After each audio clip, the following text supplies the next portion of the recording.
So it was a cool little piece. All right, so we are going to try and get back into the fray here as best we can. So we'll start with a little bit of news. In an odd move that I understand, but also was a little frustrated with, and I think even Jeffrey Dean Morgan was a little frustrated with, AMC announced a new Walking Dead spinoff called Isle of the Dead, which is going to be a Maggie and Negan show. And so joining the Carol and Daryl show, we now have 4 characters we know that are pretty much going to make it to the end of the series without consequence.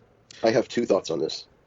One, this is obviously because they can't keep paying all these actors in one show, so now they got to split them off and justify paying their salaries and getting more revenue streams from more advertisement while saturating our Walking Dead brains. But the other point is, I'm okay with this. I'm willing to give anything like this a try. But if for 1 second, even hint at a possible romance or anything, or even just them banging, I'm out. That will end it right there for me, because I'm sorry. I just have a feeling that's something that's in the cards, and if they go that way, I'm out.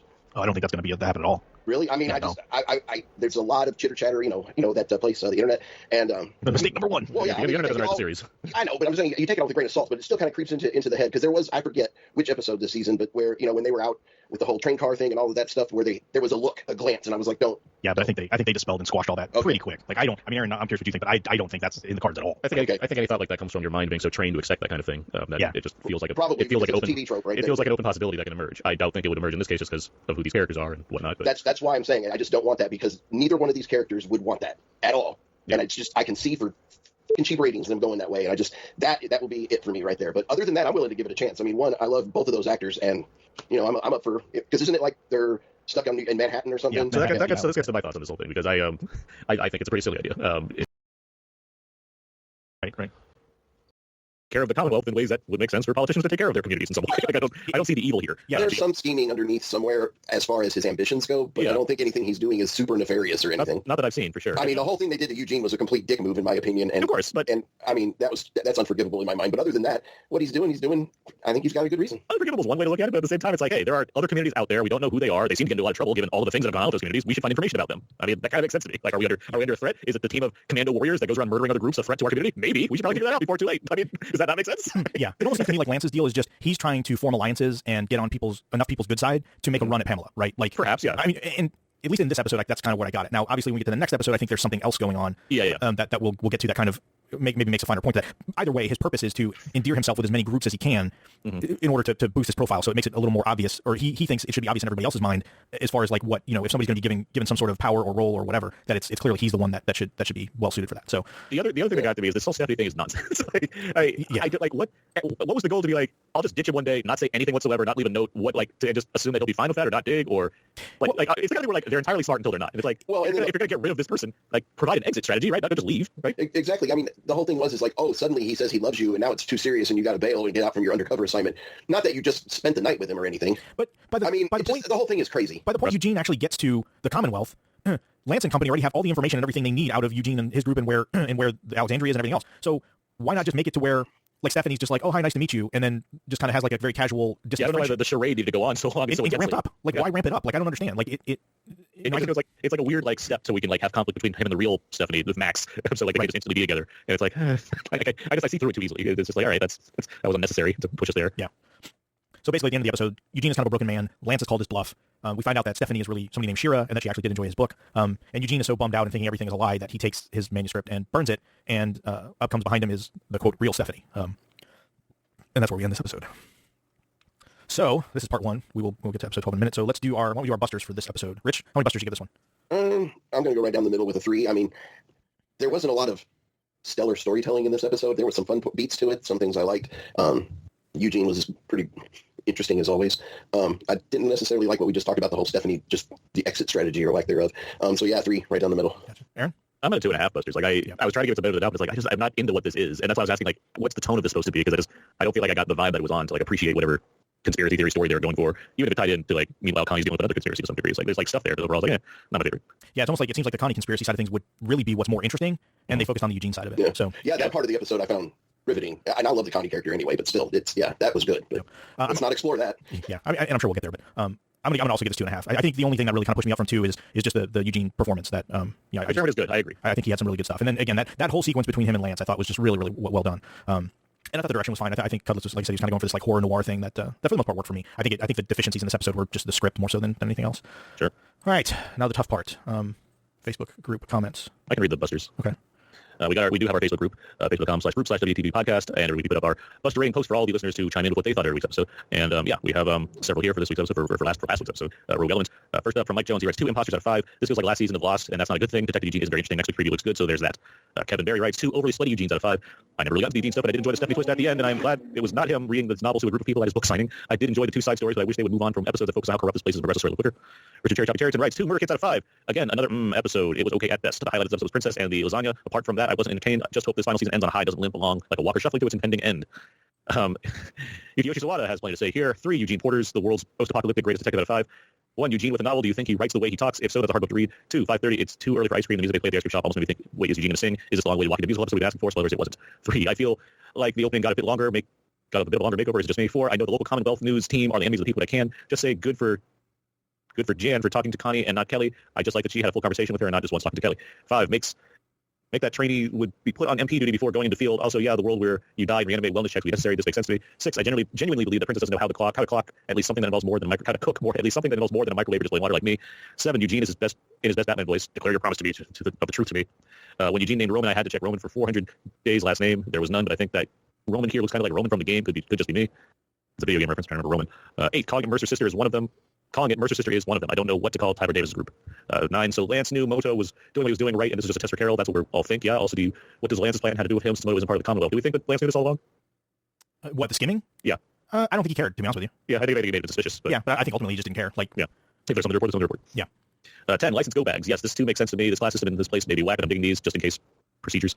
11, I'm not hearing anything bad that Lance is saying they're fixing the town. They offered housing and Medicare, and as he just said, to do a job for 9 to 5. And even if he's one of them, it sounds like they want to make it better for Commonwealth commoners. So the moment Lance is still toying with Eugene's heart. You got to admit Lance did a great job pulling it off, literally creating a person to walk around town going by Stephanie. It's amazing that her cover wasn't blown. Josh McDermott was amazing during that monologue of Lance Power stuff. The Walking Dead facts. This is the last episode of Parent Show written by David Leslie Johnson McGoldrick. Come high. That's a lot. Last one here from Brent Jones. 1.5 clip on the ponytails out of 5. This has become a shorter watch, and that makes me sad. Maybe it's because I read a theory about Stephanie that was spot on, so I wasn't invested. But I also didn't care once about Connie's story, aside from Mercer showing a sliver of humanity near the end. Mercer's been pretty human the whole time. I just don't buy that a place like this would even allow investigative reporting in the slightest. And at the first sign, they move her to a new job. The Carol Angel is interesting, except we don't know why he has an opinion of her other than sneaking out for wine. I know the guy get from point A to point B in the story, but it feels like I can skip over a lot of details a lot lately. I truly don't care about the Commonwealth. I know I'm supposed to, but have we been given a true scale of the size of this place, of their reach? One episode, Eugene shows up back home with the cavalry, and the next episode, they're all the Commonwealth. I will say I enjoy Rosita in the uniform, beautiful and badass. #swoon. I mean, one of the things I'll say is the investigative reporting thing. I think it's a matter of, if you set up a structure that has some legitimacy to it, then you don't have to worry about rogue elements setting up the same structure that you don't control. So, it's almost like give it a little bit of a leash to give people the semblance of that there's a quote free press. So, you don't have to, set up an underground. So yeah, that doesn't seem too off to me, to be honest with you. Again, they're kind of going out of their way of setting up apocalypse society, from top to bottom, money, jobs, classes, exactly. All this kind of stuff. So, all right. Well, cool. Thanks everyone for posting there. So we will move on to episode 12, The Lucky Ones. And so this one, we start off and we find out that the real Steph is not Steph, and the other Steph was not Steph. Stephanie is a complete fabrication. There is no Steph. There is no Stephanie. There is no Stephanie. Don't tell number 5. Yeah, exactly. But Stephanie's name is Max, and we find out that Max is Mercer's sister, and that she's built a radio, and Mercer actually found out that she built a radio. So she basically scavenged a bunch of ham radio parts and put together her own ham radio, and that was her the whole time that was talking to Eugene. So she had this thing going. We find out we get a whole montage still from her perspective, which is interesting. Yeah, that was it. They made a point in the after episode that said they didn't reuse any of the old footage, that they purposely reshot that stuff to put Max's spin on her perspective of what happened that we saw in the first episode. So I thought that was interesting because obviously it's her kind of seeing Eugene's interaction with who he thought was Stephanie at the time. So I thought that was actually pretty cool. Lance and Pamela and crew are all traveling in a convoy to Alexandria, and again, this is very like medieval society, right? You've got your knights and your horses, and they're being pulled in this APC or whatever it is that has the nice accommodations for them to sit inside in comfort and safety. When we get to Alexandria, we see it looks like Aaron trimmed the beard a little bit. He's all praised in his proper gear. yeah, he's cleaned himself up a little bit there. He's wearing his fancy hand. Yeah, and he's being very cautious. Like again, Aaron's he wants us to go well. Like he seems. I mean, he wants to make a good impression on these people coming in. I guess because they benefit because they've gotten help to rebuild the city.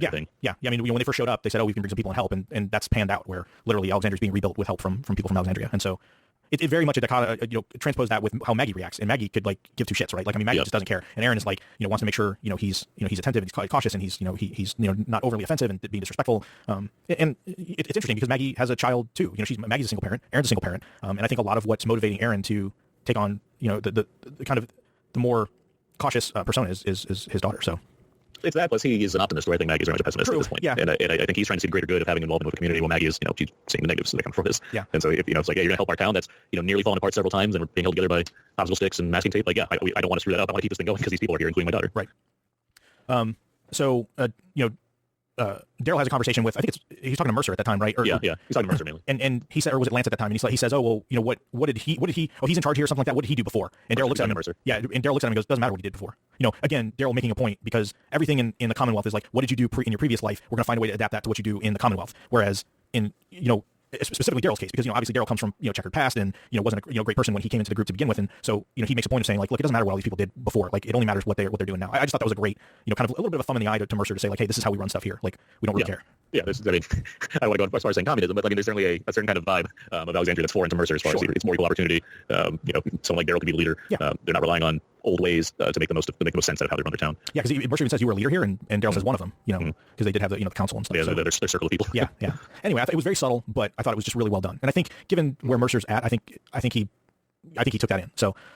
We find out that Pamela knew Deanna, the previous leader of Alexandria. So again, it kind of shows, obviously Pamela's connected. Her father was the president. So, I guess Deanna was involved in some sort of politics breakdown or whatever too. So it was a nice callback because Deanna was, she was a good person. Like, she was a good leader of Alexandria. She did her best and she died. All of her children, a lot of suffering in this family. Yeah. Pamela even said she turned and Aaron's like, yeah, we had to put her down. It was just, I recall when they did all this. So yeah, it was a nice way to remind you of, that's right. That was 7 seasons ago. Yeah. But yeah, I really like this exchange going on here. We cut back to Commonwealth, and Ezekiel's been moved up the list. He's being checked out what he thinks, and it turns out that he's being given pre-op blood work, and Ezekiel's very confused he's confused for a minute, and then he obviously knows. He's pretty sure Carol had something to do with this. He susses it out pretty quickly when she gets to the house, but before that, Jerry's like, yeah, Jerry's awesome. Jerry's he's thrilled. Like, boss. Yeah. So Ezekiel's going to get moved up the list. So we cut back and so Pamela's on her goodwill tour, right? Alexandria. Then she's gone to the Oceanside, which we haven't seen Oceanside in quite some time. And Pamela's meeting with the leaders of Oceanside, and they're basically like, look, we're with Maggie. So Maggie wants to go to the Commonwealth, we'll go to the Commonwealth. But Oceanside's with Hilltop. If Hilltop's not going with you, then we're not going either. And then we quickly leave Oceanside to forget about them for another 16 episodes. Exactly. Maybe we'll get back to them at the end. So then Pamela meets up with Maggie, and they kind of come across her, obviously in a kind of rescue fashion. In the midst of she might as well be like gutting a cow. Exactly. Yeah. This is exactly like dressing a deer kind of thing. And Aaron tries to talk her into it. Everybody does. Let's all talk to Maggie section of the episode. Yeah, and to the point where Pamela's like, oh, I brought my rifle. Let's go on a hunt. And so the two of them go off hunting and just kind of have this conversation about about what she can offer and what they can do and everything else. And Maggie's just not. She's kind of sort of impressed with Pamela, like from I think when she ends up shooting that walker. In the brains. In the brain. Maggie turns around. Maggie seems like she's a little impressed because I think up to this point she thinks Pamela is all like talking no show, like doesn't she lives in her ivory tower and doesn't get her hands dirty kind of thing. So I would go as far as to say that every person she talks to makes the points and she knows the points they're making and she's not against anyone in terms of I see who your character is and I respect you, but I do think she's going entirely off principle as far as her decision goes. Yeah. Like in another world she'd say yes, but because of she's I wouldn't even say stubborn. I think she's rightfully making a choice. But because of like where she is in her life, it's like no, I can't make this decision. Like this is not the best for me right now or for us. So Carol goes and has a visit to Ezekiel. And just to see how she's going. And she brings him. Oh, I don't know. No. She was actually. He's cooking something, which confused me because like the previous scene was like, don't eat anything for 24 hours. And I was like, why is Ezekiel cooking? I don't understand. Yeah. So she comes and gives him. Maybe wine or something. Gives something. But yeah, it's not one of those famous Carol dishes. I believe. Yeah. So they have a nice little visit, and Ezekiel kind of like cheekily hints at like, oh, I got moved up the list. Wonder how that happened. That kind of thing going on. Well, he does get mad because he calls it cheating. Yeah. And then Carol throws back like, if Pamela's son got injured, he'd be up the list right at the top of the list. Like, he's right. Take the opportunity, Ezekiel. Calm down. Yeah. Yeah. So I get it, right? Ezekiel's a good kind of guy where he's like, I don't want to be cheating other people out of their surgeries just because you did something for me. Like that's the kind of person he is. Yeah, he's gonna feel bad that somebody else is suffering because he got bumped. So, so Maggie and Pam kind of continue their discussion. They talk about status and roles and who does what. And Maggie keeps making a point of like, I just wear regular clothes. I'm dressed like everybody else. I get in the mix with everybody else. If the walls need to be fortified, I'm fortifying the walls. If there's a horde coming, I'm out there with the horde. Like she makes a point of saying that she's in the fray and she's. I'm not one of you big city folk. Yeah, I'm a man of the people. I'm a common folk. I'm just a simple farm girl / unfrozen caveman lawyer. Yes. Then Eugene and Rosita have a conversation. They talk about Stephanie and what's going on and everything else. And this is nice because there's been so many times where Eugene and Rosita have had a conversation, and it's because Eugene kind of has an ulterior motive. And this is kind of the first time where they've had an actual conversation where that's not been a part of it. Like I don't feel like Eugene was kind of angling here. He's legitimately talking. But one of the things he talks about here is he apologizes for lying to them when he first met up with her, like that going to DC and being a doctor and all that other kind of stuff. And then you start to it kind of clicked for me there. It's like, oh, he essentially did the same thing that Stephanie did to him. Like, he totally gaslit them just like they gaslit him. Now granted, they kind of things turned out very differently. Like Eugene, Yeah. tried to make amends and be a better person and all this other kind of stuff. But Well, the other problem is though, Eugene's the one that's getting shit on, despite him having nothing to do with any of this. Like he's the one that got scammed, and somehow he's the one at fault in Max's eyes. And like, Right.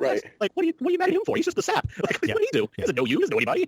So I walked up. I'm Stephanie. I was on the radio. Here's all these facts. Why do you think there's a big switch going on? It's a little Women karmic, who can figure them out, yeah. It's a little karmic justice for Eugene too, if you think about it. Because remember, he ditched them and went with Negan, right? Like so, like Eugene is not free of sin either. Negan took him. Yeah, but true. But he. What was the other option? Don't go. That'll probably go well. My friend certainly has good things to say about that. He for a while he kind of embellished himself in that role too, though. Like he Sure. Anyway, I think it felt like a little bit of karma going on for me. I can see that. What you're saying is just like he already got duped and like his world shattered last episode. Like on top of that, you're like now this person who has no real reason to be mad at him is going to be mad at him. Like, what else does this guy need to suffer from here? Yeah, no, that's true. So yeah, and he ends up lying. He just says, "No, look, she broke up with me." He doesn't kind of tell her the truth of everything that's going on and everything else that's up. So again, nice little exchange between those two. We cut back to Alexandria, and Lydia and Daryl are actually catching up, which we haven't really seen a whole lot of Lydia so far this season, or this part of the season. So, and Lance has a bunch of supplies that he's given up. So the hilltop is in bad shape. Like it's basically a bunch of tents and everything else, and it's burnt out hull of a building. Yeah, it's in very bad shape. And Lance, is like, hey, we got extra food, we got all this extra stuff. We can kind of help out. And then the one thing I put this in my notes is Mercer walks up. Mercer has a sweet ass axe. That axe is mighty nice. Oh, axe. Axe, yes, to chop down trees with. Hey, I'm just messing with you. I think both is probably true. He is a specimen of a man. I will say that. But no, it's like it's like his black axe that has like it's been sharpened, with a metal shit. I don't know. It's just like yeah, he's got a cool tool. It's mighty nice. Anyway, and then Ezekiel. He spends a lot of time polishing it. That's for sure. Yes, or somebody polishing it for him. Polishing his tool. Yes, Mercer's pretty popular. He probably doesn't have to polish his tool very often. He has folks to do that for him. You're saying that he probably has sex a lot with other people because he's attractive. Penis.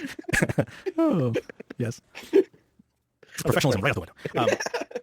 So we come back to Ezekiel, and he's been given his meds to have a surgery, and he 100% has the right attitude as far as pizza goes. No pineapple on a pizza. Like Wrong. Once he said that, I was like, I knew I liked Ezekiel for a reason. Like, yes. I like Ezekiel, but I finally found a detractor. Pineapple definitely belongs on pizza. Not all pizza. You're killing me. But give me some Canadian bacon, a little bit of red pepper. It hurts my soul. I just don't understand this stuff that doesn't belong. It's like no one's making you eat it. Just move along. It hurts my soul, Aaron.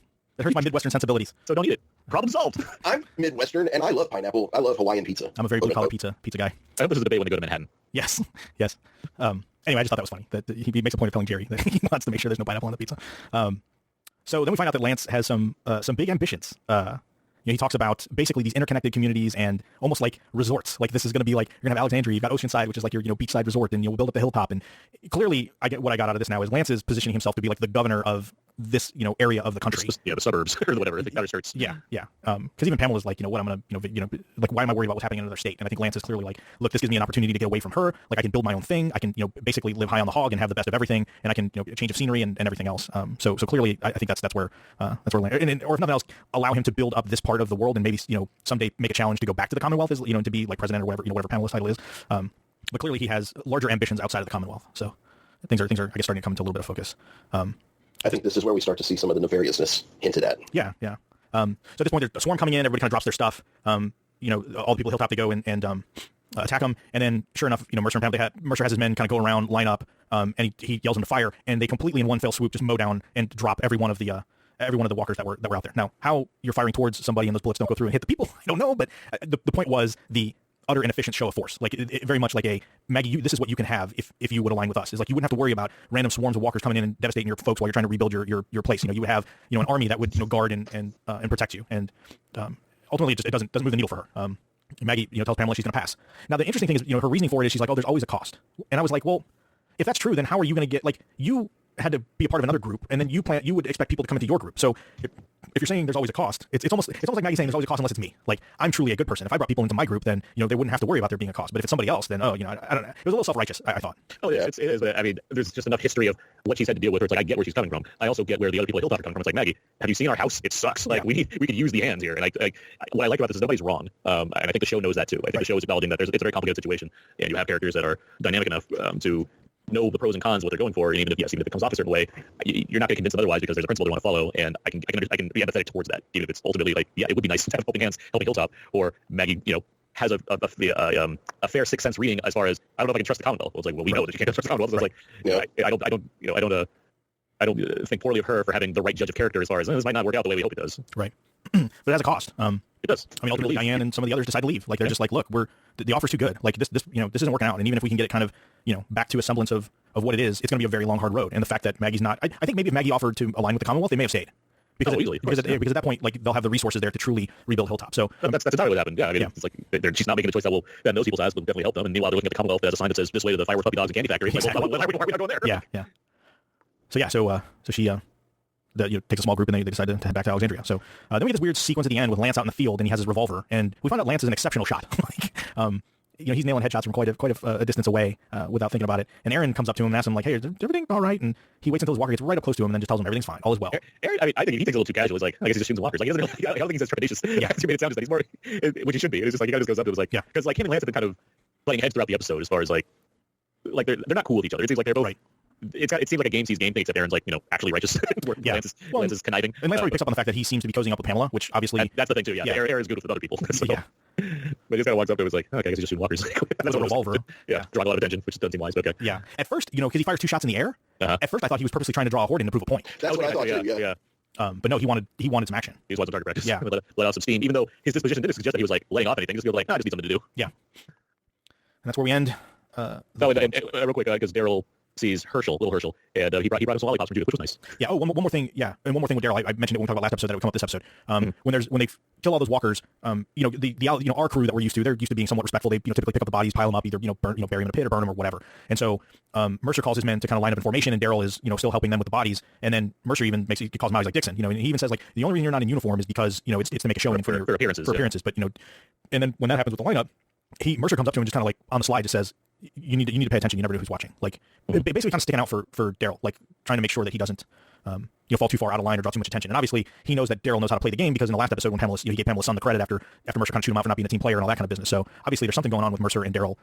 They're taking like this slow play approach to like the fact that they're obviously going to bond over whatever because it's weird because like this we got this rush to get them all to Commonwealth without having like much of an we're just kind of piecing together. Right. But now we're getting these episodes that are like taking 3 episodes to get us to a point where we can get in 1 as far as we know that Daryl knows this stuff and it's just going to it's because the plot requires him to be a certain way before he starts behaving the way he knows how to behave for the sake of this identity that he has to put on. It's like, all right, show. What do we want to do? We got to rush through stuff. We're going to take the slow way. Let's try to do both. Like even this episode, I thought it would be like because I knew Maggie was going to be in it, I figured it'd be like a flashback or something to get us more about like what happened to the whole Commonwealth thing. But instead, it like reverse engineers it by having Pamela go to everybody and talk about what happened as far as why you're not in Commonwealth yet. It's like okay, that's an approach, I guess. Yeah, interesting to say the least. So that was episode 12. So we have, I guess we have 5 more to go until the next break. Yeah. So, all right. So how many busters we give the lucky ones? Aaron, I'll let you go first this time. Okay, I'll give mine. Then unfortunately, guys, I got to take off. But I'm going to say 3.5 busters. I like this episode. I think it's not an action-heavy episode that doesn't make or break an episode, but just it's something notable about it. It's one that's really about exploring these characters more. And I like the stuff that we're exploring with these people because it's going to pay off over time. I like Lance already said like I think Josh Hamilton's performance is very good as him, and I like knowing more about Pamela. I think we're getting the right kind of things here. So there's getting the whole complexity of all the Maggie stuff. I appreciated that because it feels like it's thought out as opposed to just creating drama for the sake of drama. I feel the show is doing a good job of justifying why decisions are being made right now, and that's what's going to build us up to whatever's going on in that flash forward we saw. Cool. I mean, at least the work is being done to justify these things. And excuse me, I just like seeing these communities. I joked about Oceanside, but hey, we got to see Oceanside for a little bit. That's nice. We get to see what's going on with Alexandria. Like, there's good stuff here. Ezekiel's going to live for now. That's nice. Also, like, there's just a lot of things that I appreciate about what we're getting from these character dynamics so far. Where last week it felt too specifically focused and the tone was a little off. This week feels, it's not buying time. It's certainly, it's doing more putting work than the show just walker action, but the work is there. So ideally in the coming episodes, I'll be happy because hey, they justify what happened. So there you go. 3.5 busters. All right. Cool. We will see you next week, Mr. North. Yeah, sorry guys, I got to take off, but glad to talk to everybody as always. Thank you listeners for listening, and we'll be back next time. I'll be back next time. All right. Bye guys. All right. Rich, what do you give it? Well, I like this episode a lot more than the previous one. I mean, this is kind of more of what I wanted to see out of the whole Commonwealth thing and having, the beginnings of the tensions that are going to happen between the different communities and whatnot. I loved Maggie in this episode. I think ultimately she may have made the wrong choice, but could have manipulated the right choice. But yeah, I think I'm right there where Aaron's at 3.5. Gotcha. I'm gonna give it 3. I thought this one was, again, pretty mediocre, middle of the road, nothing offensive, nothing that really just kind of made me scream out. Like you said, I think the Maggie stuff was really good. I kind of like where this is going. I'm just like you guys, kind of anxious to see it get there for sure. So that about sums that up for me. So on the Facebook group, I'll read. We do have a few busters that were submitted in for the lucky ones.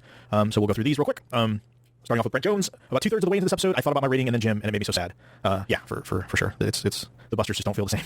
That's for sure. I'll just say this episode is what I've been waiting to see out of the Commonwealth deal, and I enjoyed it, but I just don't feel right saying much else about it here. 4, you'll be missed, and thank you for the memories, Jims, out of 5. Well, thanks, Brent. We appreciate that for sure. Miguel Servia, 5 out of 5.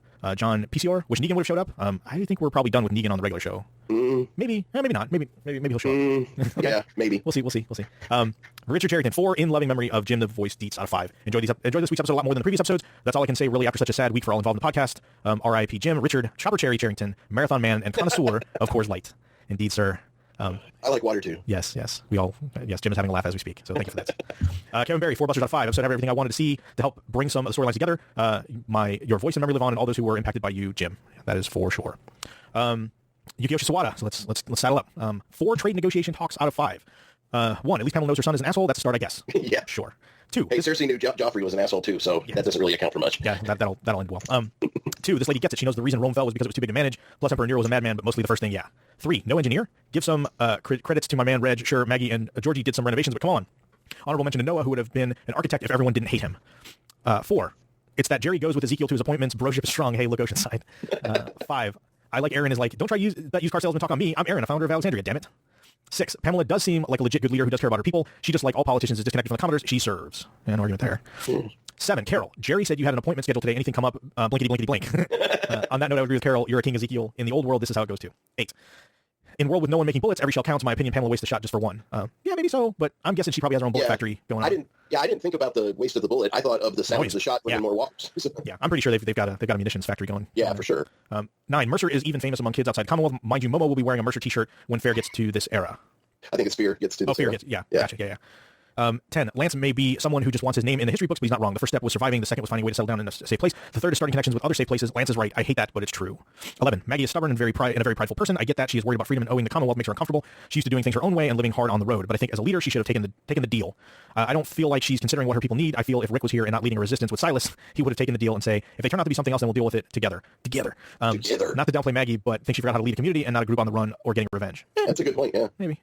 The Waking Facts. 1A. This episode was originally titled All or Nothing, but was later changed for unknown reasons. I guess. Follow up. Wait, Lance is the Notice Me Senpai we've been missing in this franchise. Very good. Miguel Sevilla, 5 out of 5. All right. So thanks again, everyone, for replying on the Facebook group. We appreciate that.